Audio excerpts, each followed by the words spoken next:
Hello students, कैसे हैं आप। तो आज हम लोग स्टार्ट कर रहे हैं 6 क्लास का ही एक और लेक्चर, और बहुत बढ़िया लेक्चर है। इसके पहले हमने भिन्न के बारे में, फ्रैक्शंस के बारे में, फ्रैक्शंस के टाइप के बारे में हमने खूब बढ़िया से आपको बताया है। अब उसी के अगला उसका जो अगला लेक्चर है उसके बारे में हम लोग स्टडी करने वाले हैं। और अगला लेक्चर आपके सामने बोर्ड पे लिखा हुआ है खूब बढ़िया से। तुल्य भिन्न इक्विवेलेंट फ्रैक्शंस के बारे में पढ़ेंगे। भिन्न का सरलतम रूप भी हम लोग प्राप्त करेंगे। ये बहुत बड़ा टॉपिक नहीं है और बहुत भारी भी टॉपिक नहीं है, तो छोटा सा वीडियो बनेगा, तो आप लोग थोड़ा सा मतलब पेशेंस रखिए और खूब बढ़िया से इस टॉपिक का भी आनंद लीजिए। कौन सा टॉपिक है, और मुझे लगता है कि 15 से 20 मिनट के अंदर ये टॉपिक बढ़िया से समाप्त हो जाएगा, ख़त्म हो जाएगा और आराम से समझ भी सकते हैं। तो चलिए लेट न करते हुए इस टॉपिक को भी हम लोग बढ़िया से शुरू करते हैं।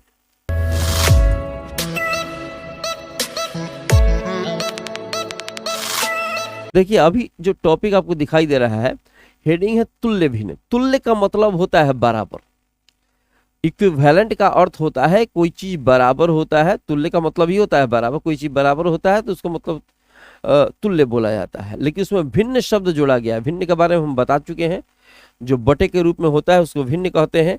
समझाया जा चुका था कि x बटा अगर y के फॉर्म में कुछ है, ऊपर वाले को हम लोग अंश कहते हैं। थोड़ा सा देख लो इसको, ऊपर वाले को अंश कहते हैं और नीचे वाले को हर कहा जाता है।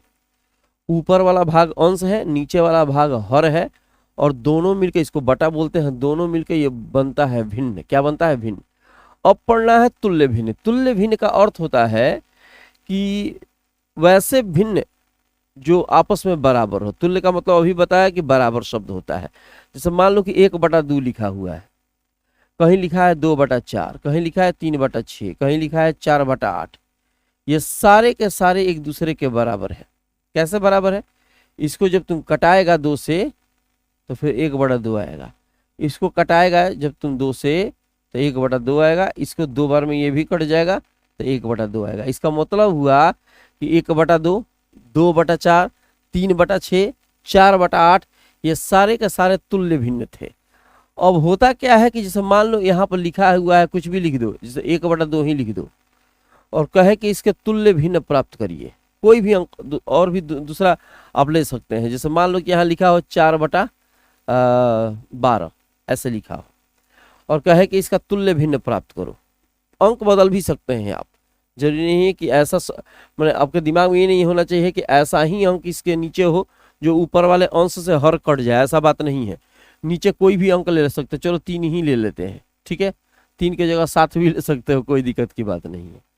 अगर इसमें कहा जाए कि इसका तुल्य भिन्न 2-4 को बताइए। अब देखो अंश में यहाँ 4 है, हर में 7 है, ये एक दूसरे से नहीं कटेगा।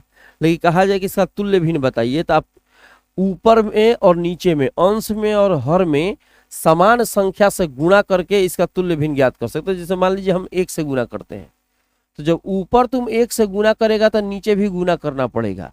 अब ऐसा नहीं है कि ऊपर गुणा कर दिए नीचे छोड़ दिए और कह दिए कि भाई अपने से हम गुणा कर दिए। मैथ में कुछ अपने से नियम नहीं लग सकता है। अगर ऊपर गुणा करेंगे जिस अंक से, नीचे भी उतना ही अंक से गुणा करना पड़ेगा, ठीक है। यहाँ 3 रखते तो यहाँ पर भी 3 रखते। 1 से गुणा करोगे 4 में तो 4 ही होगा। 1 से 7 में गुणा करेगा तो 7 ही होगा, ठीक है। 4 में चलो 4/7 में हम 2 से गुणा करते हैं, 2/2, ठीक है। तो ये कितना होगा? 4 दूना 8, ये क्या हो गया? 7 दूना 14। तो ये और ये जो आपको दिखाई दे रहा है 4/7, ये 8/14, दोनों को हम तुल्य भिन्न कहेंगे। मान में कोई परिवर्तन नहीं है, बस इसका रूप बदल गया है। ये 4/7 है और ये 8/14 है। घटाने के बाद उतना ही आएगा। समझ रहे हैं ना? यहाँ पे अगर 3 से भी गुणा कर सकते थे। कहने का मतलब है कि अंश में जिस अंक से गुणा करते हो, कोई भी अंक हो, और हर में उसी अंक से जब तुम गुणा कर रहा है मेरे भाई, तो कहा जाएगा कि ये तुल्य भिन्न में आता है। उसमें मान में कोई परिवर्तन नहीं पड़ेगा। गुणा कर ही के नहीं, भाग करके भी आप आंसर निकाल सकते हैं बराबर अंक से। जैसे मान लो हम यहाँ पे कुछ रख देते हैं 15/35। हमने 15/35 रख दिया। अब इसमें क्या करो? भाग दे सकते हो आराम से, किसी भी अंक से भाग दो। 2 से भाग दे दो, 3 से भाग दे दो। जो ऊपर 2 से भाग देगा तो नीचे भी 2 से भाग देना होगा। ऊपर 3 से भाग देगा तो नीचे भी 3 से भाग देना होगा, तो वो मतलब समझिए कि उसके मान में कोई परिवर्तन नहीं पड़ेगा। अब तुम 6 क्लास का चूंकि टॉपिक है तो ऐसा ही अंक से भाग दे दो जो कटने योग्य है। ठीक है, चलो हम 5 से भाग दे देते हैं। 5 से दोनों अंक कटेंगे। 5 के पहाड़ा में 15 भी आता है, 5 के पहाड़ा में 35 भी आता है। तो यहाँ कितना बार में कटेगा? ठीक है, 5 तिया 15 और 5 सते 35। इसका मतलब 15/35 का तुल्य भिन्न 3/7 हो जाएगा। ये दोनों तुल्य भिन्न है, मान में कोई परिवर्तन नहीं है, एक ही चीज है। ठीक है, अतः इसको हम तुल्य भिन्न कहेंगे। ठीक है, दोनों तुल्य भिन्न है। तुल्य भिन्न समझ में आ गया होगा कि आप कोई भिन्न है और भिन्न के अंश में किसी चीज से अगर गुणा करते हैं तो हर में भी उसी अंक से गुणा करना पड़ेगा। जो मान प्राप्त होगा वो तुल्य भिन्न के अंतर्गत आएगा। अंक में किसी अंक से भाग देते हैं, अंश में किसी अंक से भाग देते हैं और हर में उसी अंक से भाग देते हैं। अगर जो मान आता है तो कहा जाता है कि तुल्य भिन्न के अंतर्गत आएगा, मतलब वैल्यू में कोई परिवर्तन नहीं होगा। तो तुल्य भिन्न तो समझ में आ गया मेरे भाई। ठीक है, अब आते हैं भिन्न का सरलतम रूप हम प्राप्त करते हैं। ठीक है, भिन्न का सरलतम रूप क्या है इसके बारे में थोड़ा समझा जाए। ठीक है, जैसे मान लीजिए कोई भी कोई एक भिन्न ले लेते हैं। ये 50 है, अब 50 के बटा में रख दो 30। चलो, और कहा जाए इसका सरलतम रूप प्राप्त करो। सरलतम रूप का अर्थ होता है कि इसको काटाने के बाद लास्ट में जो भिन्न प्राप्त हो, ठीक है, कोई भी भिन्न प्राप्त हो, मान लो कि यहाँ x/y प्राप्त हुआ, कुछ भी पता नहीं क्या प्राप्त हुआ लेकिन इस तरह से प्राप्त हुआ, तो अंश में जो अंक प्राप्त हुआ है और हर में जो अंक प्राप्त हुआ है वो इस अंक को छोड़कर और एक को छोड़कर और अंक को छोड़कर किसी अन्य अंक से न कटे। जैसे आप समझाते हैं तो समझ में आएगा। यहाँ थोड़ा सा ध्यान दीजिए। 50 है, 50 से तो कटेगा ही, 1 से भी कटेगा। उसके अलावा भी कोई अंक तो जरूर होगा जिससे 50 कट जाएगा। उसके अलावा जो होगा 50 कट जाएगा। ठीक है, और जो अंक यहाँ मिलेगा, मान लो कि हम यहाँ पे 5 लिखते हैं जिससे 50 कट रहा है। 30 1 से भी कटेगा, 30 से भी कटेगा। 50 1 से भी कट रहा था, 50 से भी कट रहा था, लेकिन 5 से 30 भी कटेगा। इसका मतलब हुआ 1 और 30 को छोड़कर कोई एक ऐसा अंक मिल रहा है, 1 और 50 को छोड़कर कोई एक ऐसा अंक मिल रहा है जिससे ये दोनों अंक कट रहे हैं। अंश भी कट रहा है, हर भी कट रहा है। तो जब तक ये कटेगा तब तक कटाएंगे, कुछ ऐसा लास्ट में लेकर आएंगे जिससे होगा क्या, दोबारा से कटाएंगे तो किसी अन्य अंक से न कटे। जैसे मान लो यहाँ पे अगर 2/3 हम लिख दें, ध्यान से देखिए, तो 2 1 से कटेगा, 1 से कटेगा और 2 से कटेगा। 3 1 से कटेगा और 3 से कटेगा। कैसे? 1 के पहाड़ा में 2 आता ही है, 2 के पहाड़ा में भी 2 आ रहा है, 1 के पहाड़ा में 3 आता है, 3 के पहाड़ा में 3 आ रहा है। लेकिन कोई एक ऐसा कोई भी अंक और चुनोगे, कोई भी अंक 1 से लेकर जहां तक गिनते रह जाओ कि आप उस अंक से पूर्ण रूप से 2 और 3 को कटा पाए, नहीं मिलेगा। तो ये कहा जाएगा कि ये सरलतम रूप में प्राप्त हुआ। यहाँ 50 से कट रहा था, 1 से कट रहा था, 30 से कट रहा था, 1 से कट रहा था, लेकिन कोई एक ऐसा अंक तो जरूर मिल रहा था जिसे ये दोबारा कट रहा है। इसका मतलब ये सरलतम रूप में नहीं है। समझे मेरे भाई? सरलतम रूप का मतलब हुआ कि अंश जो है वो अपने को और एक को छोड़कर किसी अन्य अंक से न कटे। अंश हर जो है अपने और एक को छोड़कर किसी अन्य से न कटे, तो कहा जाएगा कि यह भिन्न का सरलतम रूप प्राप्त हुआ। अब चलो इसको कटाना है तो ऐसे तो हम कटा सकते हैं 10 से, लेकिन आप अगर 6 क्लास के हैं स्टूडेंट तो इसको 2 से कटाइए। पहले 2 से कटाइए, 2 से कटाइएगा 50 को तो 25 बार में कटेगा। 2 से कटाइएगा 30 को तो ये 15 बार में कटेगा। ठीक है, फिर 5 से कटाइए, 25 और 5 15। जिस अंक से ऊपर भाग देगा उसी अंक से नीचे भाग देना है। ये नहीं कि अलग अलग भाग दे दिए बस नियम में गड़बड़ हो जाएगा। ऊपर देखो 2 से भाग दिए थे तो 25 बार में नीचे भी 2 से भाग दिए थे। अभी नहीं कि ऊपर 2 से भाग दे दिए, नीचे 5 से भाग दे दिए। सेम अंक से भाग देना है। ऊपर 5 से भाग दिए तो 25, ऊपर नीचे भी 5 से भाग दिए तो 3 बार में कटा, तो 5/3।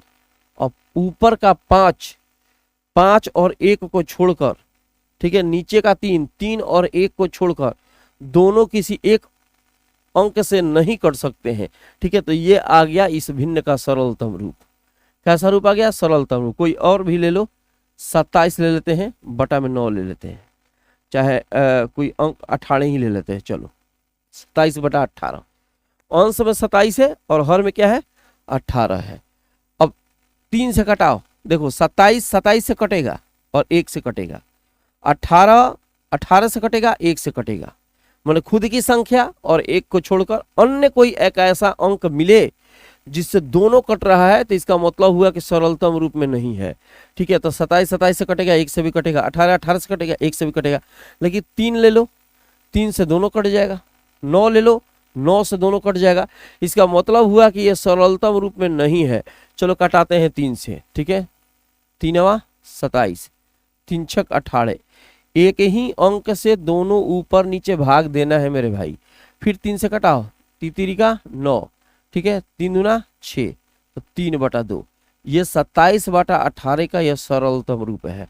सरलतम का मतलब सिंपल फॉर्म ये आ गया। मुझे लगता है कि समझ में आ रहा होगा खूब बढ़िया से। इस पर कुछ एनसीईआरटी की क्वेश्चन है, उसको हम लोग देख लेते हैं। देखो प्रश्नावली 7.3 है, इसमें कुछ एनसीईआरटी के कुछ क्वेश्चंस दिए गए हैं, हम लोग इसको क्या करते हैं कि बना देते हैं और इसी के आधार पे अब 7.3 को जब सारा का सारा क्वेश्चन बनाइएगा तो खूब बढ़िया से बन जाएगा, कोई दिक्कत की बात नहीं होगी। पहला क्वेश्चन देखते हैं। देखो लिखा है 2/5 के तुल्य एक ऐसा, यहाँ ए छूटा है, ऐसा, चलिए, एक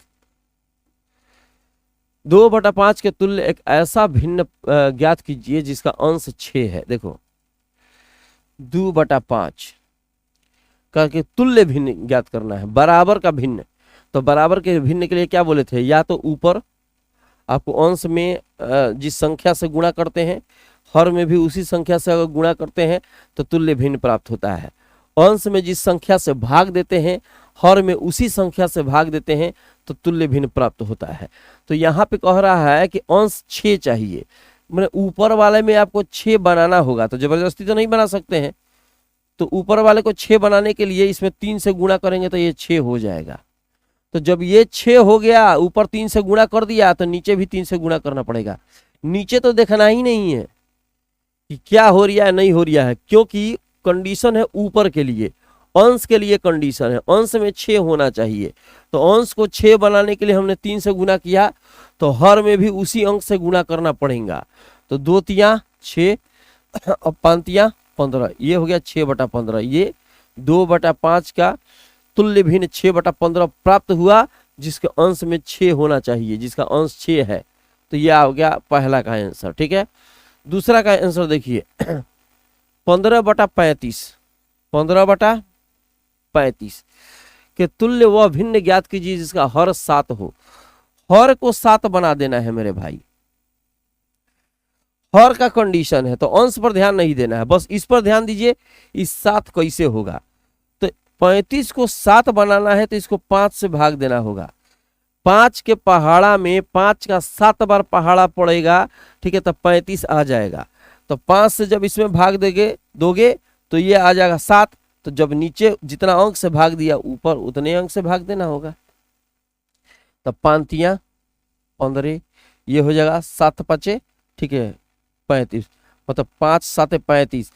हर का कंडीशन है, अगर ये कहता है कि हर में अब आपको 5 लाना है तो यहाँ 7 से भाग देते, लेकिन कह रहा है कि हर में 7 चाहिए, तो हर में 7 चाहिए तो किससे भाग देंगे? 5 से।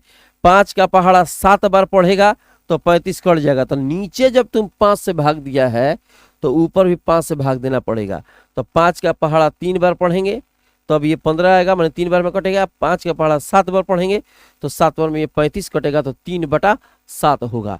इसका मतलब हुआ 15/35 के तुल्य भिन्न, इसका ये तुल्य भिन्न प्राप्त हुआ, जिसके हर में आपको 7 दिख रहा है। कोनो कंडीशन समझ में आ रहा है? इसमें कोई दिक्कत? ठीक है, चलिए अब आते हैं 3 नंबर में। 36/48 के तुल्य वह भिन्न ज्ञात कीजिए जिसका अंश 9 है। बस वही कंडीशन है, अभी अपने से बनाना, और अपने से बना लेना चाहिए। 36 बटा कितना चाहिए? 36/48 के तुल्य भिन्न, अंश 9 चाहिए, अंश में 9 चाहिए, अंश में कितना चाहिए 9। तो ऊपर तो 36 है, तो 36 है, इसको कम करना है तो भाग देना होगा। अगर ज़्यादा करना होता तो गुना करते, जैसे इसमें देखो, इसमें 2 को 6 बनाना था तो गुना किए हैं, इसमें 35 को 7 बनाना था तो भाग दिए हैं। अब 36 को 9 बनाना है, देखो 36 को 9 बनाना है अंश में, तो 36 को किस अंक से भाग देंगे कि 9 आएगा, तो इसमें हम 4 से भाग दे देंगे। जब 4 से भाग दीजिएगा तो 4 के पहाड़ा में, 4 का पहाड़ा जब 9 बार पढ़ते हैं तो 36 आता है। तो जब ऊपर 4 से भाग दिया तो नीचे भी 4 से भाग देना होगा। 4 9 36, 4 से कटाएगा ये 12 आएगा, ठीक है, कटा कर देख लेना। 12 के पहाड़ा में 4 बार में आपका 48 आता है। तो इसका मतलब हुआ 36/48 का तुल्य भिन्न 9/12 है, जिसका अंश क्या हो गया 9 आ गया। तो ये क्वेश्चन भी बन गया, ठीक है। जांच कीजिए कि दिए गए भिन्न तुल्य हैं या नहीं। इसको देखना है कि तुल्य भिन्न है कि नहीं, मैंने दोनों एक दूसरे के बराबर है कि नहीं। 5/9 दिया है और एक दिया है 30/54, ठीक है। तो ऊपर तुमको 5 लाना है, तो भाग कौंची से देगा, भाग देकर देखो तो 6 से, मैंने कौंची के पहाड़ा में, किस चीज के पहाड़ा में, ठीक है, 5 बार में 30 आता है, तो 6 का पहाड़ा में 5 बार में 30 आता है। तो 6 5 30, जब ऊपर 6 से भाग दिया तो नीचे भी 6 से भाग देना पड़ेगा। 6 5 30 और 6 9 54। इसका मतलब 5/9 और 30/54 एक तुल्य भिन्न है, दोनों एक दूसरे के बराबर आ गया है। ये तो कॉन्सेप्ट क्लियर हो चुका होगा। इसको मिटा देते हैं, आपको उतारना होगा तो उतार लीजिएगा, ठीक है। चलिए एक, अब इसमें लास्ट क्वेश्चन है। बाकी से जो ये प्रश्नावली है 7.3, इसको आप खुद से बनाया करो, घर पे खुद से प्रैक्टिस करोगे, खूब बढ़िया से समझ में आएगा। देखो, निम्न भिन्नों को उनके सरलतम रूप में बदलिए। अब इसका सरलतम रूप प्राप्त करना है तो पहला एगो बना देते हैं, हई वाला बना देते हैं, तुम हई सब बना लेना, ठीक है। 48/60 इसका हम सरलतम रूप प्राप्त कर रहे हैं। बाकी 3-4 क्वेश्चन जो नीचे दिए गए हैं इसको आप प्रैक्टिस कर लीजिएगा। 2 से कटाएंगे, 2 से कटाएंगे, मैंने एक ऐसे अंक से कटाना है जिससे अंश भी कट जाए, हर भी कट जाए। ऐसा अंक नहीं चुनना है जिसमें अंश कट जाए, हर न कटे। अंक ऐसा ही चुनेंगे कि दोनों कटे, ठीक है। तो 2 से कटाइए, 2 से कटाइएगा तो 24 बार में ये कटेगा। 2 से कटाइए, सेम अंक चाहिए तो ये 30 बार में कटेगा, ठीक है। फिर 2 से कटाइए, ये 12 बार में कटेगा। 2 से कटाइए, 15 बार में कटेगा। अब 2 से कटाओगे तो 12 कट जाएगा, लेकिन 15 नहीं कटेगा, तो 3 लेना पड़ेगा। तो 3 से दोनों कटेगा, 3 चौका 12, 3 5 15। अब कोई एक ऐसा अंक चुनो जिसे ये कटे और ये भी कटे, तो पता चलेगा कि कोई अंक नहीं मिलेगा, ठीक है। अगर 2 लेते हैं तो ये कटेगा, ये नहीं कटेगा। 5 लेते हैं तो ये कटेगा, ये नहीं कटेगा। इसका मतलब हुआ इसका सरलतम रूप 4/5 प्राप्त हुआ। इसी प्रकार से इसको तुम लोग गुना भाग करके, जोड़ घटाव करके दिमाग में मतलब रखना पड़ेगा आपको कि किस अंक से भाग देना है, किस अंक से गुना करना है। या आपको इस तरीके से भारी लगता है 2 से, तो आप करिए क्या, पहाड़ा वाला अंक चुन लीजिए। कोई पहाड़ा वाला अंक, जैसे 48 है, 60 है, आप पहाड़ा याद किए हैं तो अब दिमाग लगाइए कि कौन सा ऐसा अंक चुनेंगे जिसमें 48 भी आ जाए पहाड़ा में, 60 भी आ जाए। तो आपको 12 का पहाड़ा याद होगा, ठीक है। तो 12 चौक 48, अब 12 5 60, एक के बार में आ गया। 10 बार इधर उधर कटाफटा करने की जरूरतें नहीं है, आराम से आ गया। यहाँ देखो, इसको भी बना देते हैं, समझ जाओ। इसका भी सरलतम रूप देख लो, ये तो खूब बढ़िया है। एगो 0 से एगो 0 काट दो। कोई एक ऐसा पहाड़ा चुन लो, एक ऐसा अंक चुन लो जिसका पहाड़ा में 6 भी आए, जिसके पहाड़ा में 15 भी आए। तो 3 3 5 15, तो 5/2। मैंने कहने का मतलब कोई एक ऐसा अंक चुन लीजिए जिसके पहाड़ा में दोनों ऊपर वाला भी है, नीचे वाला भी है, तो फटक से ना कटा के उस अंक से लिख देंगे, ठीक है। जितना बार कटे उसको कटाते जाना है और लास्ट में छोड़ देना है जहां तक कि कटवे नहीं करेगा किसी अंक से। मैंने सेम अंक से दोनों ऊपर नीचे कटे तो कहेंगे न कटे, तो कहेंगे कि ये सरलतम रूप प्राप्त हुआ। तो मुझे लगता है ये सारा का सारा क्लियर हो चुका होगा। प्रश्नावली 7.3 जो है आप प्रैक्टिस कर लीजिएगा। एनसीईआरटी का जो है बहुत बढ़िया तरीके से आपका सारा का सारा सोल्यूशन निकल जाएगा। तो मिलते हैं नेक्स्ट वीडियो में, तब तक जहां रहिए स्वस्थ रहिए।